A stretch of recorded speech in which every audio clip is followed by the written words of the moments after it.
mga palangga, so for today's video ay pag-aralan natin ang fourth type of pronoun. Ang fourth type pronoun ay ang indefinite pronoun. Ano ba ang pagkakaiba ni indefinite pronoun at sa nakaraang video natin na tungkol sa demonstrative pronoun? Mga palangga, ang indefinite pronoun ay ang type of pronoun na kung saan ay hindi nagtuturo ng particular or specific person, places, or thing. Kabaligtaran siya ng demonstrative pronoun na kung saan doon ay nagtuturo siya ng specific or particular person, places, or thing. Ayan. So, dito sa indefinite pronoun, wala. Hindi klaro. Hindi siya nakaspecify. Hindi siya particular kung ano, kung sino, at kung ano yung tinuturo ng speaker. Example. Sa example natin, meron tayong singular, plural, or pwedeng both. No? Pwede siyang gagamitin ng both. Okay.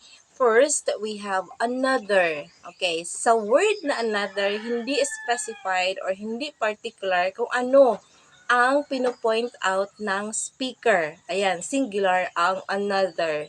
Pag gagamitin natin or gawin nating plural, magiging both. Ayan, both. Next. Anybody. Okay, anybody. So, dun sa anybody na word or sa pronoun na anybody, hindi nakaspecify kung sino ang specific person. Pag sinabi natin anybody, it talks about person, di ba? Person. So, hindi dito nakaspecify kung sino dun sa mga tao na tinuturo ang anybody. So, that's singular. Pag gagawin natin plural, magiging few. Okay, few. Ayan. Next, anyone. Anyone. Anyone is also singular na nag-point kung sino, pero hindi siya specific, hindi siya particular kung sino doon or sino ang tinutukoy sa anyone. Pagka plural, pwede siyang many. Ayan, many. Next, each. No, each is singular. And then each, diba, kahit bawat isa, diba? Bawat isa, each. So, hindi nakaspecify kung ako ba siya or kung sino. Basta each. Yan. That's indefinite pronoun under singular. Pagka plural, ito ay others. No, others. Na each in singular, others plural. Next is either.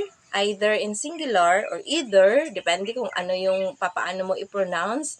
Okay, let's take note. There is no wrong pronunciation as long as the articulation is clear or there is articulation. Articulation meaning the words uttered clear to the audience or to the listeners. Next, sa either or either, singular, so hindi siya maano kung pwedeng ako, pwedeng siya, ayan, hindi nakaspecify, basta sinabi doon ng speaker na either or either. Then, doon sa, pagka naging plural siya, pwede natin gamitan ng several, ayan. So, yun lamang mga palangga ay few, no? Hindi lahat, or marami pang mga example. So, yun lamang po ang ating ibibigay ng mga example sa indefinite pronoun. Basta lagi lang tatandaan na ang indefinite pronoun ay type of pronoun na kung saan tumutukoy ang speaker ay may tinutukoy pero hindi specified or hindi particular or hindi clear ang tao, bagay, or hayop na tinutukoy niya. Thank you! At kung may natutunan po tayo, pwede pong i-like, i-share, at mag-subscribe. Thank you!